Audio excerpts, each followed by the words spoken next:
Sa kaugnay ROTC Stories, kilalanin ng Snappy Cadet mula sa Holy Angel University ROTC Unit na ihahatid ng ating kaugnay drill master na si Sergeant Donato.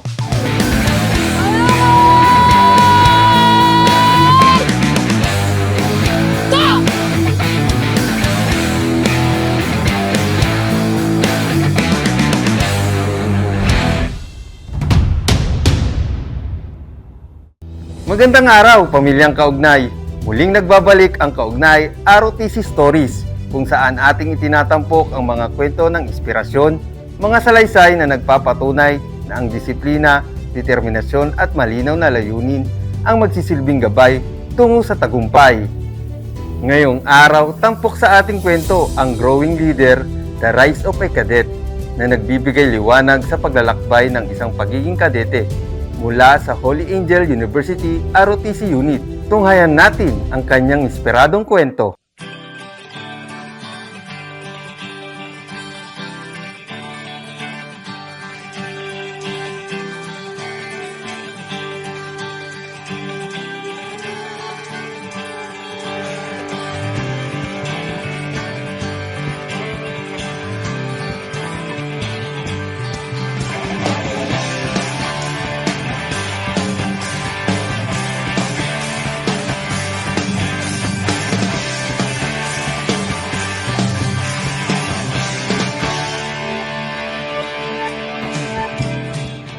I am Cadet Major Jem Rosel Napaguerrero, First Class, the Corps Executive Officer of the Holy Angel University ROTC Unit.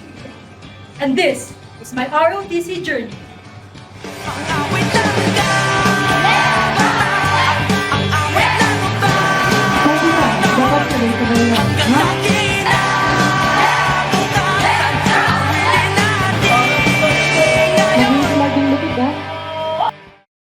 Hello everyone, I am Cadet Major Jem Rosel Napaguerrero, First Class, 4th year Forensic Science student, and Corps Executive Officer of the HAU ROTC Unit or the Second Command.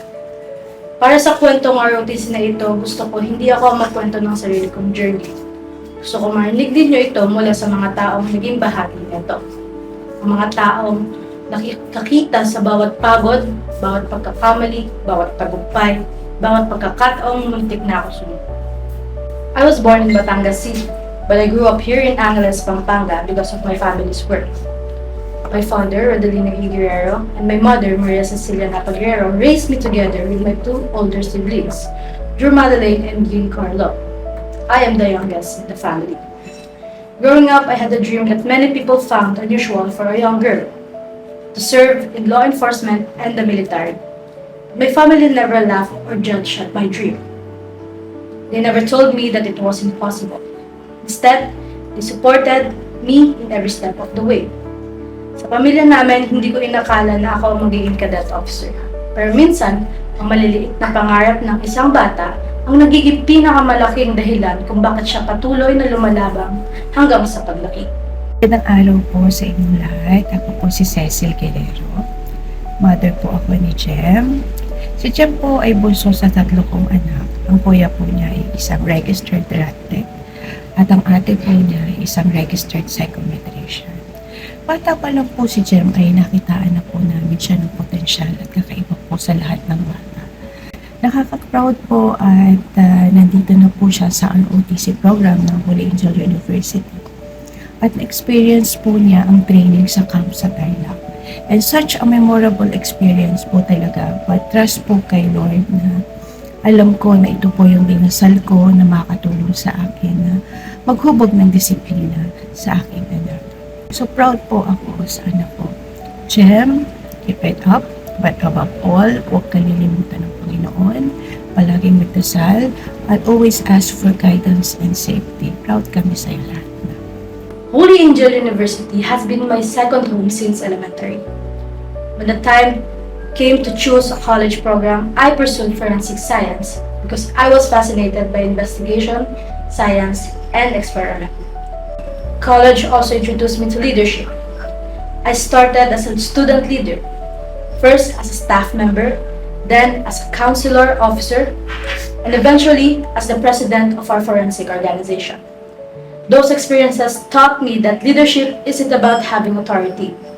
It's about listening, accepting criticism, and continuously improving yourself. Little did I know, those lessons would prepare me for something even bigger.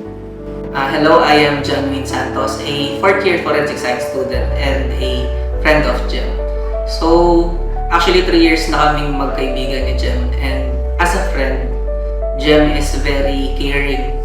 Kung may problema, ganyan, napapansin niya agad. So, yung kinagandahan doon is yung leadership niya na natututunan sa ROTC is na-apply niya.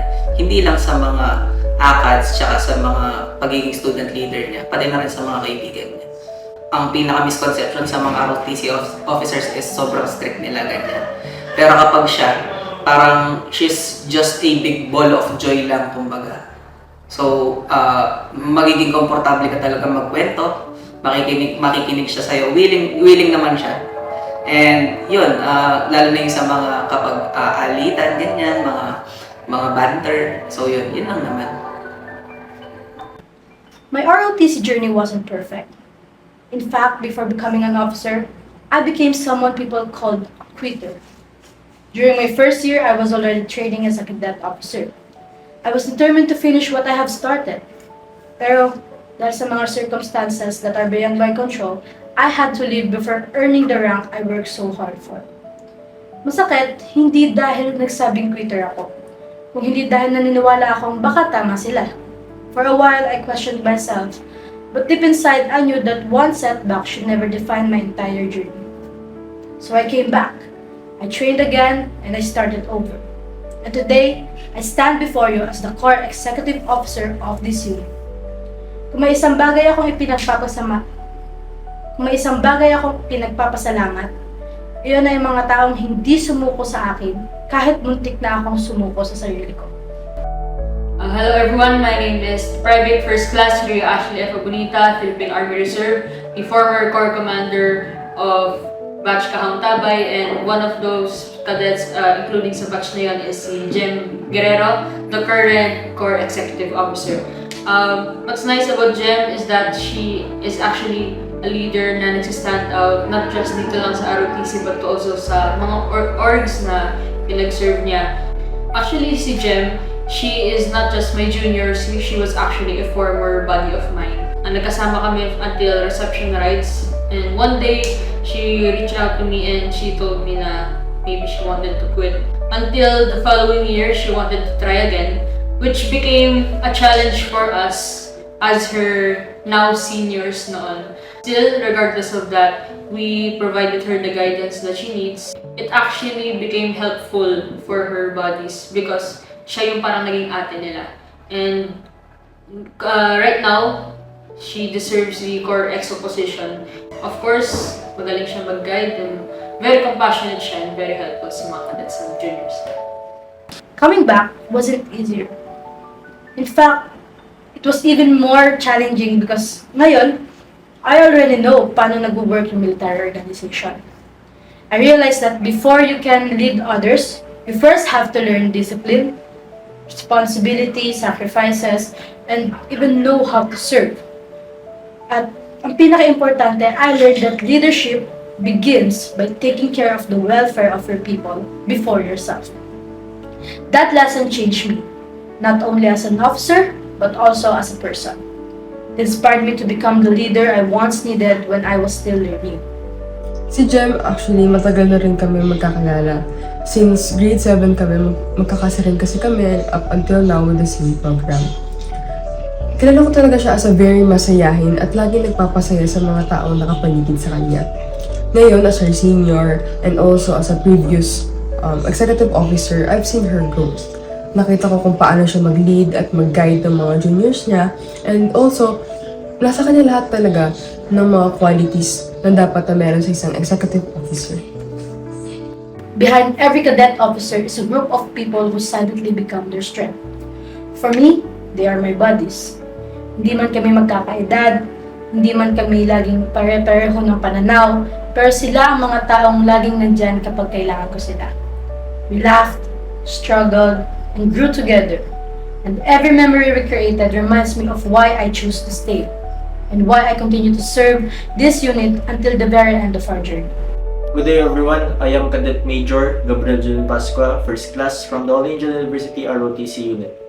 So, during our COQC day, si Buddy Guerrero, isa siya sa mga parang naging ate namin since she was technically our senior since she already took COQC during her first year. So, with her knowledge, she guided us kung ano yung gagawin, kung ano yung procedures, and ayun, para yun nga, as I have mentioned, naging ate namin siya during our COQC days. And additionally, she also served as our moral compass. Bali, whenever we did something na, ayun nga, less acceptable by moral standards, for example, cursing in public, sometimes she would reprimand us and tell us na mali yun. Which, now that we are older and more mature, we realize the mistakes of our actions, and bali, she serves as someone who would guide us whenever we have difficulties performing our duties, our responsibilities, our tasks, in order to do our job properly. But leadership doesn't end with your batch. It continues to the person who will come after you. Our juniors become one of my greatest inspirations. Despite yung mga physical exhaustion namin, yung pressure, the sacrifices na sa mga training demands, they continue showing up every single day with determination and positivity. And seeing them persevere reminds me why I also have to keep going. Because one day, they will become the leaders that this unit needs. I am Cadet First Lieutenant Ivy Villata, 3rd class, one of the junior officer cadets of Holy Angel University ROTC unit. And for me, si Ma'am Guerrero, she's a very goal-oriented person. And yung mga ginagawa niya, hindi lang basta nakakapag-inspire sa amin, kundi namamotivate din kami na gawin siya, hindi dahil siya lang yung officer namin, kundi dahil may napupulot kaming aral sa lahat ng mga bagay na ginagawa niya. Also, hindi rin siya nakakalimot na kumustahin kami isa-isa, which I believe na isa sa importanteng bagay na dapat meron ka bilang isang leader. For me, hindi lang din siya nagsisilbing bilang isang officer namin, kundi isang taong pwede namin po sabihan sa lahat ng bagay. Dahil, for us, mas mahalaga pa rin ang respeto namin sa kanya and yung safety namin. If ROTC has taught me one thing, it is this. Ang leadership, hindi siya sa pagiging malakas ang boses. It's about serving with integrity, discipline, humility, and compassion. And these lessons became part of who you are. To every aspiring ROTC cadet, there will be challenges, there will be doubts, but don't let failure define you. Stay humble, keep learning, and never give up. Because the strongest leaders are often those who chose to keep growing. Join ROTC now. You may enter as a cadet, but you'll live as a leader.